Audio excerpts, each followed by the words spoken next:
नमस्कार, मैं Sarita Pareek Biyani girls BEd college की व्याख्याता आपका गुरु केपीओ में स्वागत करती हूँ। पहले मैंने बहुत से कई वीडियो दिए हैं, आप उनको भी अवश्य देखें। मैंने मौखिक अभिव्यक्ति के बारे में, बच्चों की वाचन में कैसे हम उनको प्रवीण बना सकते हैं उसके बारे में वीडियो दिए हैं। और अब मैं आपको बताने चाह रही हूँ कि वाचन को हम कैसे विकसित करें, क्या उपाय करें उसके लिए।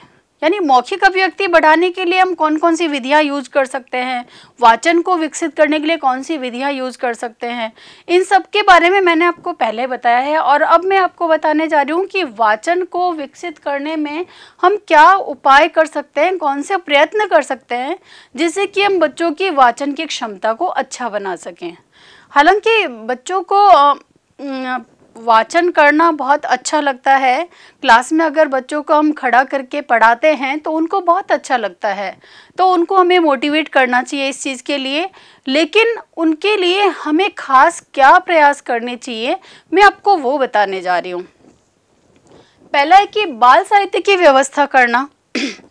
बच्चे अपने पाठ्यक्रम की पुस्तकों को तो पढ़ते ही हैं, इसके अलावा वो बाल साहित्य को बहुत रुचि लेके पढ़ते हैं। आपने अपने घरों में छोटे बच्चों को देखा होगा कि घर में अगर बाल भास्कर, छोटू मोटू, चंपक चाचा या कोई भी दूसरी कार्टून की जो ये बाल साहित्य होता है, पत्रिकाएं होती हैं, इनको वो बहुत ही रुचि लेके पढ़ते हैं। और जब बच्चा रुचि लेके पढ़ता है तो उसका वाचन की क्षमता है वो अच्छी हो जाती है। उसकी वाचन की क्षमता को अच्छी बनाने के लिए स्कूलों के अंदर भी लाइब्रेरी की व्यवस्था होनी चाहिए और लाइब्रेरी में उनके लिए अच्छे बाल साहित्य की व्यवस्था की जानी चाहिए। अच्छी पुस्तकें उनके इंटरेस्ट के अकॉर्डिंग होनी चाहिए। इसके अलावा बच्चों की पाठ्यक्रम के जो पीरियड्स होते हैं, इसके अलावा उनके लिए एक लाइब्रेरी का पीरियड भी रखा जाना चाहिए, जिससे कि उनको ये इंतज़ार रहेगा कि आज लाइब्रेरी का पीरियड है और आज मैं अपने इंटरेस्ट की इस बुक को पढ़ूंगा, है ना। तो इसलिए हमें बच्चों के लिए बाल साहित्य की पूरी व्यवस्था करनी चाहिए ताकि वो इंटरेस्ट लेकर उसे पढ़ सके, अपनी वाचन क्षमता को बढ़ा सके। दूसरा आता है उत्तम मुद्रण कला। उत्तम मुद्रण कला से तात्पर्य है कि जब भी पाठ्य पुस्तकों का मुद्रण किया जाता है तो उसमें गलतियां नहीं होनी चाहिए। उसकी प्रूफ रीडिंग बहुत अच्छे से की हुई होनी चाहिए। उसमें अगर गलतियां होती है तो फिर वो बच्चों को वो गलत सीख देती है। गलत अगर शब्द छपा हुआ है तो बच्चे उसको सही मानकर और वैसा ही पढ़ते हैं क्योंकि वो बुक में लिखा हुआ है। तो इसलिए या तो टीचर को उन बच्चों को ये गाइड करना चाहिए कि इसमें ये मुद्रण की गलतियां हैं, इसको आप ऐसा सही कर लीजिए, या फिर पुस्तक छपते समय जो मुद्रण करने वाले हैं, उसको लिखने वाले लोग हैं, उनको ये ध्यान रखना चाहिए कि उसकी प्रूफ रीडिंग बहुत अच्छे से की जाए, उस मुद्रण में गलतियां नहीं होनी चाहिए। नेक्स्ट है उचित वातावरण। बालकों को वाचन के लिए हमें एक अच्छा एनवायरनमेंट देना चाहिए, जैसे वाचनालय या लाइब्रेरी, या घर में एक छोटी सी लाइब्रेरी बना दें, अर्थात या उस बच्चों का जो स्टडी रूम है उसको हम ऐसा बना दें कि उसका रूम में अंदर घुसते ही उसका एक जो मानस है वो पढ़ने का बन जाए। तो हम अगर बच्चे को अच्छा एनवायरनमेंट देंगे तभी वो पढ़ाई कर सकता है, अन्यथा हम बच्चे को ये कहते रहें कि पढ़ लो पढ़ लो पढ़ लो, ऐसा कहने से बच्चा नहीं पढ़ता है। हमें उसे एक एनवायरनमेंट देना पड़ता है। हम अगर घर के बड़े लोग अगर कोई बुक पढ़ते हैं बैठकर, या बड़े बच्चे हैं घर में वो अपनी कोर्स की बुक्स पढ़ते हैं, तो छोटे बच्चे उनका अनुकरण करते हुए स्वयं ही पढ़ने बैठ जाते हैं। या फिर अगर हम बच्चों को कहते रहेंगे तो फिर वो पलटकर हमें ही कहेंगे कि आप भी पढ़ लीजिए, आप भी कोई अच्छी बुक पढ़ लीजिए। तो इसलिए हमें बच्चों के सामने कुछ अच्छी पुस्तकों को पढ़ना चाहिए, उनको बताना चाहिए कि इस पुस्तक में देखो इसके बारे में अच्छा लिखा हुआ है। हम अगर धार्मिक पुस्तकों को पढ़ते हैं तो हमें उसके बारे में बच्चों को बताना चाहिए कि क्या किसके बारे में उसमें वर्णन किया गया। तो इस प्रकार हम बच्चों को पढ़ने के लिए मोटिवेट कर सकते हैं। नेक्स्ट है छात्रों को स्तरानुसार पठन कराना। बच्चों को उनका स्तर, उनकी आयु और उनकी रुचि के अनुसार ही पठन करवाना चाहिए। जैसे छोटे बच्चों की बुक के अंदर आपने देखा होगा कि एक तरफ पिक्चर बनी होती है और एक तरफ विषय वस्तु होती है, तो वो उस पुस्तक को पढ़ने में बहुत इंटरेस्ट लेते हैं। जैसे ही हम पुस्तक स्कूल से या मार्केट से लेके आते हैं तो लाते ही बच्चे सबसे पहले उसके पन्ने पलटकर देखने लग जाते हैं, और अगर उसमें बहुत अच्छी पिक्चर बनी हुई है तो बच्चे कंटेंट तो शायद बाद में पढ़ेंगे, पहले उसके हर पन्ने को पलटकर उन पिक्चरों को देखेंगे, जिससे उन पिक्चरों को देखने से उनका इंटरेस्ट क्रिएट हो जाता है उसमें। तो इस प्रकार बच्चों में हमें रुचि पैदा करने के लिए उनकी पुस्तक को बहुत ही रुचिपूर्ण बनाना पड़ता है। और जैसे बड़े बच्चे हैं तो बड़े बच्चों को भी हमें पढ़ने के लिए मोटिवेट करना चाहिए। वो अच्छा साहित्य पढ़ें, अच्छी पुस्तकें पढ़ें, जिससे कि उनका शब्दकोश बढ़ेगा, उनके विचार अच्छे होंगे, उनकी अभिव्यक्ति अच्छी होगी।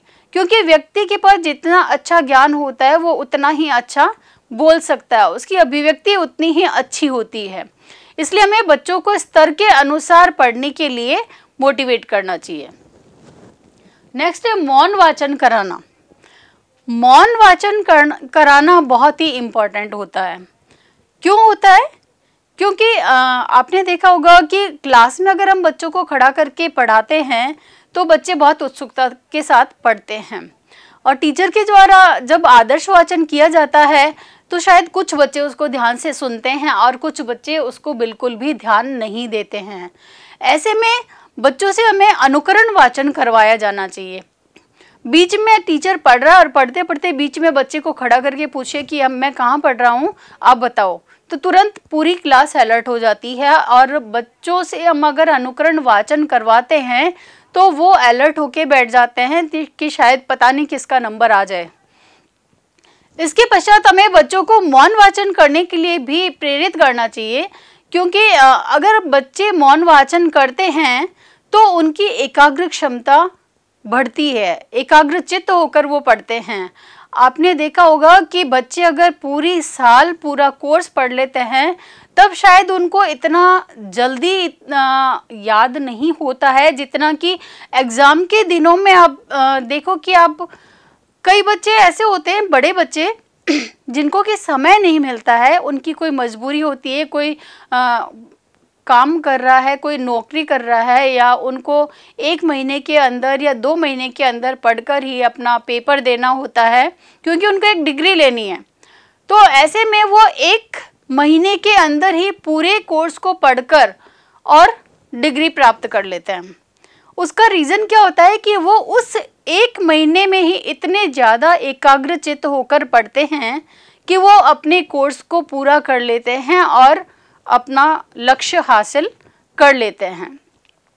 इस प्रकार मौन वाचन करने से बच्चे जो भी पढ़ रहे हैं उसका भाव ग्रहण कर लेते हैं और उनकी एकाग्रचित्त होकर पढ़ने की क्षमता बढ़ती है। इसलिए हमें बच्चों को मौन वाचन अवश्य करवाना चाहिए। नेक्स्ट है पुस्तकों की सूची बनवाना। अगर हम बच्चों को ये कहें कि आपने क्या क्या पढ़ा, कौन कौन सी बुक पढ़ी, तो बच्चे शायद अपनी अंगुलियों पे गिन के बता देंगे कि हमने ये पढ़ा ये पढ़ा। लेकिन अगर हम बच्चों को कहें कि आपने कौन कौन सी पुस्तकें अब तक पढ़ी है, किसके बारे में पढ़ी है, आपने उनसे क्या ज्ञान हासिल किया है, आप उसकी एक सूची बनाइए, तो बच्चे अपनी उस सूची को बनाएंगे और उनमें एक प्रतियोगी क्षमता, प्रतियोगी भावना जागृत हो जाएगी कि मैं ज़्यादा पढूं, मैं ज़्यादा पढूं, और बच्चे ज़्यादा से ज़्यादा पुस्तकें पढ़ने के लिए प्रेरित हो जाएंगे और अपनी सूची को बनाने में सक्षम हो सकते हैं वो। और जितनी ज़्यादा पुस्तकें पढ़ेंगे उतना ही उनका ज्ञानवर्धन होगा उतनी उनकी मौखिक अभिव्यक्ति अच्छी होगी, लिखित अभिव्यक्ति अच्छी होगी। इसलिए हमें बच्चों को ज़्यादा से ज़्यादा पुस्तकें पढ़ने के लिए उनको प्रेरित करना चाहिए और उनको अच्छी पुस्तकें हमें अवेलेबल करवानी चाहिए। नेक्स्ट है बालकों की रुचि का ध्यान रखना। बालकों को हम पढ़ने के लिए मोटिवेट तो कर देते हैं, लेकिन हमें उनके इंटरेस्ट का भी ध्यान रखना चाहिए कि बच्चों को कौन से किस टाइप की पुस्तकें पढ़ना ज़्यादा पसंद है, क्योंकि हर व्यक्ति की अपनी रुचि होती है, अपनी पसंद होती है। तो बच्चों को जिस तरह की पुस्तकें पढ़ना पसंद होता है, तो हमें विद्यालय में, वाचनालय में भी बच्चों के उम्र और उनके स्तर के को ध्यान में रखते हुए पुस्तकें रखनी चाहिए, जिससे कि बच्चे पूरी रुचि लेकर उन पुस्तकों को पढ़े और वो अपना रूटीन बना ले कि हमेशा वो कुछ न कुछ पढ़े। हमेशा जो कुछ न कुछ पढ़ेगा तो उसका ज्ञानवर्धन होता चला जाएगा और वो बोलने में बहुत अच्छा हो जाएगा, उसका शब्दकोश बहुत अच्छा हो जाएगा, उसकी अभिव्यक्ति बहुत अच्छी हो जाएगी, वो उसकी लिखित अभिव्यक्ति भी बहुत अच्छी हो जाएगी। तो इस प्रकार हमें बच्चे का वाचन अच्छा बनाने के लिए उसके इंटरेस्ट का भी ध्यान रखना बहुत ज़रूरी है। फिर है माता पिता का सहयोग लेना। हम माता पिता का सहयोग कैसे ले सकते हैं? ऐसे कि माता पिता आज के समय में सब अपने नौकरी में बिजी रहते हैं, बच्चों को समय कम दे पाते हैं। ऐसे में हमें घर का एक एनवायरनमेंट ऐसा बनाना चाहिए जिससे कि बच्चे अपने आप को उसमें बिजी रख सके और बच्चों को पूरा हमें वक्त भी देना चाहिए, ताकि बच्चे अपने मन की बातों को अपने माता पिता के साथ शेयर कर सकें और उनकी हर बात को हमें सुनना चाहिए और उनकी रुचि को हमें जानना चाहिए।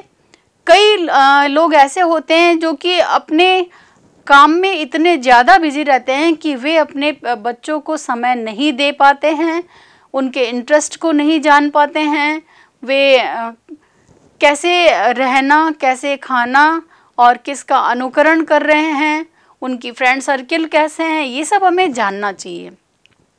तो माता पिता को ये भी ध्यान रखना चाहिए कि बच्चा कैसा साहित्य पढ़ रहा है।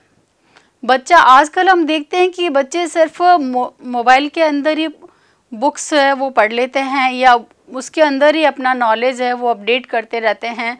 तो माता पिता को चाहिए कि वो ये बार बार चेक करते रहें कि बच्चा मोबाइल में क्या देख रहा है, क्या पढ़ रहा है, कौन सी बुक पढ़ रहा है या कौन सा नॉवल पढ़ रहा है, कैसी पुस्तकें पढ़ रहा है या कौन सा उसमें उसने गेम अपलोड कर रखा है या फिर वो मोबाइल के माध्यम से कौन सी शिक्षा प्राप्त कर रहा है। और हमें ये चाहिए कि बच्चों को हम मोबाइल है वो कम से कम यूज करने के लिए समझाएं और उनको पुस्तकों से ज़्यादा जोड़ें ताकि उनका ज्ञानवर्धन हो सके। इस प्रकार माता पिता का भी वाचन की क्षमता को बढ़ाने में बहुत सहयोग मिल सकता है। धन्यवाद। आपको अगर मेरा ये वीडियो अच्छा लगा हो तो सब्सक्राइब करें, लाइक करें और शेयर करें।